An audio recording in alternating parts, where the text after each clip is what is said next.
Bonjour à tous. Donc, je vais vous présenter l'étude qui a été réalisée en collaboration avec Mako Pharma sur l'impact des différentes solutions de conservation, en l'occurrence PAXem et SAGem, et puis des mesures d'hématocrite réalisées sur à la fois donc, la méthode en microcapillaire qui est la méthode de référence et puis les différents automates d'hématologie. Donc en fait on a pris donc 16 poches ça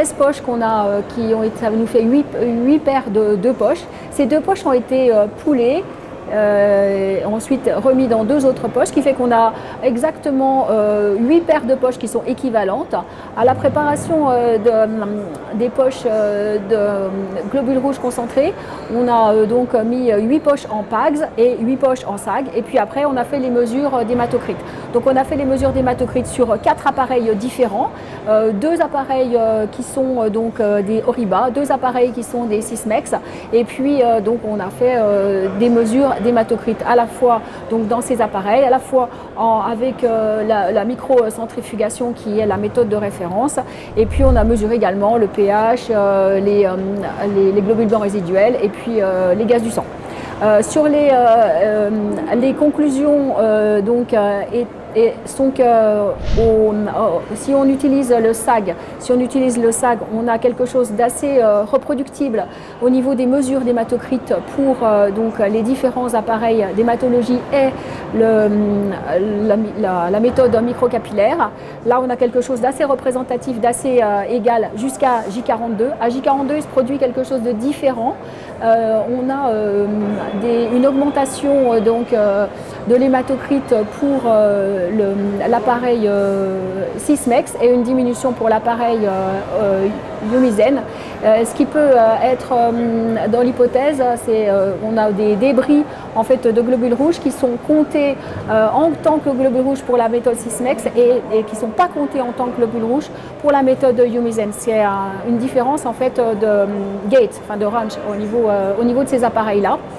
Pour le PAX, c'est un tout petit peu différent, puisque pour le PAX, on a quelque chose qui est plus élevé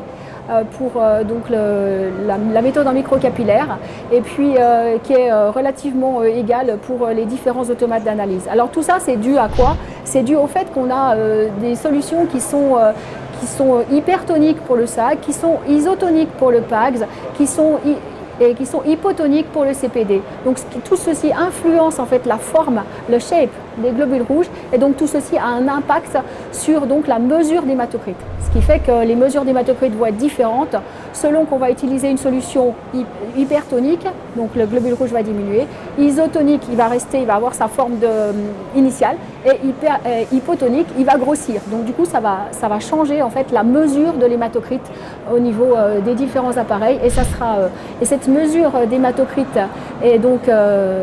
et la mesure d'hématocrite est donc directement liée à la forme du globule rouge, surtout pour la méthode en microcapillaire, puisqu'en microcapillaire, donc c'est uniquement l'hématocrite qui est mesuré, alors que dans les automates d'analyse, on ajoute des solutions qui permettent de diluer et de mesurer l'hématocrite, et ces solutions vont être plutôt hypertoniques, ce qui va avoir tendance à diminuer la taille du globule rouge et donc d'avoir un impact du coup sur le calcul de l'hémoglobine et de l'hématocrite. Bonjour, mon nom est Pascal Amirault, je suis chercheur à l'INSERM et je suis ici pour vous présenter le deuxième objectif de cette étude. Donc, puisqu'on s'intéressait à la taille des globules rouges, on était intéressé aussi à regarder plus précisément la morphologie des globules rouges, parce qu'il est connu que au cours du stockage, une sous-population de globules rouges endommagés apparaît, et donc ce sont des globules rouges de petite taille parce qu'ils perdent en fait de la membrane au cours du stockage. Et ces cellules, on les appelle micro-érythrocytes de stockage, et il est possible de les analyser, de les quantifier assez facilement avec un cytomètre d'image qui permet d'acquérir finalement plein d'images des globules rouges à différents temps de stockage, et ainsi d'avoir des détails sur leur taille et leur morphologie. Et donc dans cette étude, on a comparé les globules rouges stockés en SAGem versus PAXem, et on a confirmé, et c'était déjà connu avant, qu'il y avait une perte de taille globale des globules rouges en mesurant la surface projetée de ces globules rouges. Et ce qui est intéressant ici, c'est qu'en PAXem, cette perte de taille semblait moins importante qu'en SAGEM, donc suggérant que les globules rouges étaient mieux conservés. Et ensuite, on a mesuré vraiment, on a quantifié donc la proportion de petits globules rouges, donc les microérythrocytes de stockage, et le résultat allait dans le même sens, c'est-à-dire que